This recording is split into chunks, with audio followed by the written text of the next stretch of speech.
জ্ঞান এবং অহংকার, এই দুইয়ের মধ্যে সম্পর্ক কোথায়? সম্পর্ক ঠিক সেরকম যেরকম হাত এবং কাঁকনের, যেমন চোখ এবং দৃষ্টির সম্পর্ক। এবার আপনি বলবেন, আমি কি বলছি? জ্ঞান এবং অহংকারের এমন সম্পর্ক কি করে হতে পারে? দেখুন, যে ব্যক্তি জ্ঞানী, যার কাছে জ্ঞান রয়েছে এবং তিনি জানেন যে তার কাছে জ্ঞান রয়েছে, তার মধ্যে নিজে থেকেই অহংবোধ জাগ্রত হয়। খুব কম সংখ্যক এমন জ্ঞানী ব্যক্তি আছেন যারা নিজেদের অহংকারের বিষয়ে আঁচ করতে পারেন। প্রকৃত জ্ঞানী হলেন তিনি, যিনি নিজের জ্ঞানের সদ্ব্যবহার করে অহংকারকে দূর করেন।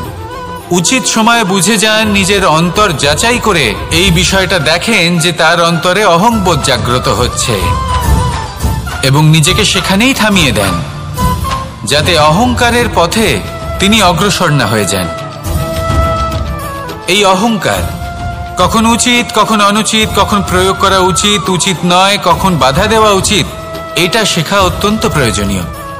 আর যদি এটা আপনি শিখতে পারেন, তাহলে আপনি একজন জ্ঞানীও হয়ে উঠবেন এবং সুখীও থাকবেন। তাই মনে রাখবেন, এই জ্ঞান নিয়ে কখনোই অহংকার করবেন না, বরং সবসময় নিজের অহংবোধের বিষয়ে প্রকৃত ধারণা রাখবেন। আসুন আমার সাথে ভালোবেসে বলুন, রাধা রাধা। আপনি অবশ্যই কোনো গাছ দেখে থাকবেন যেখানে অনেক ফল রয়েছে। সেই গাছের ডালগুলি নিজে থেকেই নত হয়ে যায়। কেন? যাতে মানুষ, প্রাণী, এরা সকলে যাতে সেই ফল খুব সহজে গ্রহণ করতে পারেন। এটাই হলো প্রকৃতির শিক্ষা, এটাই হলো প্রকৃতির নিয়ম। মানুষেরও কিছুটা এরকমই হওয়া উচিত। যদি আপনি সাফল্যের চরম সীমায় পৌঁছে যান, অনেক বেশি ধন অর্জন করে ফেলেন, তখন মনে রাখবেন যে আপনি যেন অহংকারী না হয়ে পড়েন। বিনম্র থাকতে হবে। সেই ধনকে ব্যবহার করতে হবে উচিত কাজের জন্য। সেই ধনের দ্বারা সমাজের মঙ্গল করা উচিত। সকল মানুষকে সাহায্য করা উচিত যাদের ধনের অভাব আছে। যদি ধনী হওয়া সত্ত্বেও আপনি ধনের সদ্ব্যবহার এই সমাজের মঙ্গলের জন্য, তার ভালোর জন্য না করেন, যদি আপনি ধন দান না করেন, তাহলে এই ধন অহংকার রূপী বিষে পরিণত হয়ে আপনাকেই নাশ করবে। তাই ফলে ভরা গাছের মতো নত হয়ে থাকুন, বিনম্র হয়ে থাকুন, দান করুন, আর আমার সাথে ভালোবেসে বলুন, রাধা রাধা। যদি আমি স্থির করি, যদি নিশ্চিত করি একটা মূর্তি গড়ে তুলব, আর কিছুক্ষণ সেই কাজটা করে আবার কিছুক্ষণ পরে বন্ধ করে দিই, আবার কিছুক্ষণের জন্য কাজটা করে আবার সেই কাজ বন্ধ করে দিই, আবার কিছুক্ষণের জন্য কাজটা করে বলি ক্লান্ত লাগছে, কিছুক্ষণের জন্য বিশ্রাম নিয়ে নিই, যদি এইভাবে আমি কাজটা করি, তাহলে কি এই কাজ উচিত সময় এবং উচিতভাবে সম্পন্ন হবে? কখনোই নয়। শুধু তাই নয়, যে কোনো কাজ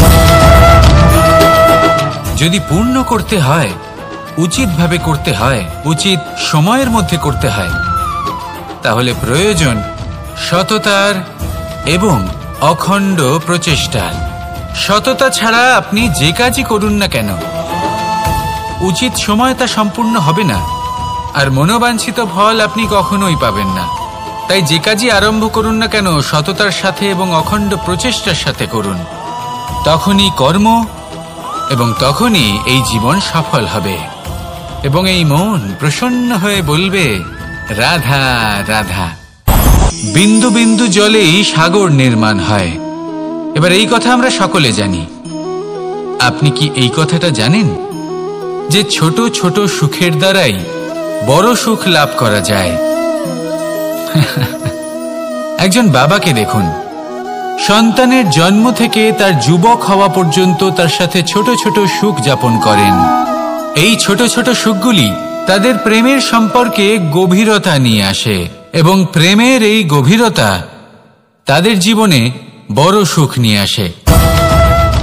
এটা ঠিক সেই রকম যেরকম বিশাল এক সমুদ্রে, গভীর এক সমুদ্রে অমূল্য রত্ন খুঁজে পাওয়া যায়। এটাও ঠিক সেই রকমই। সেই জন্য জীবনে বড় বড় সুখের খোঁজ করতে গিয়ে সময় নষ্ট করবেন না। এই যে ছোট ছোট সুখ আছে, এগুলোকে যাপন করা শুরু করুন, এগুলোর আনন্দ লাভ করুন, এগুলো নিয়ে উৎসব পালন করুন, প্রেমের গভীরতা বুঝুন আর এই গভীর প্রেমে মন নিমজ্জিত করুন।